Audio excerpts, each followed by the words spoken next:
Narito ang tunay na kulay ng buwayang balimbing. Kay Pangulong Gloria Macapagal Arroyo. Noong panahon ni GMA, dumikit at sumipsip siya para makakuha ng mga proyekto at kontrata.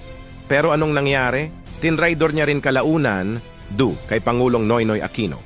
Noong panahon ni Pnoy, nakisama rin siya at dumikit.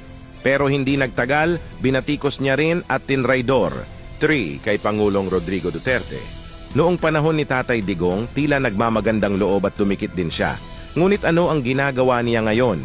Tinraidor niya si PRRD at nais pa siyang ipa-cite for contempt. 4. Kay Vice Presidente Sara Duterte. Noong kampanya ni VP Sara, parang linta siyang dumikit at nagpakitang suporta. Pero ngayon, ano ang ginagawa niya? Tila bumabatikos at tinraidor din. 5. Kay Mayor Teddy Tumang.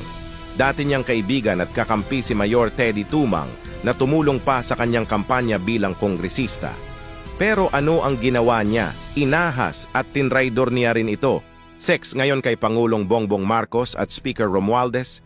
Ngayon sobrang dikit naman niya kay BBM at Romualdez. Bakit?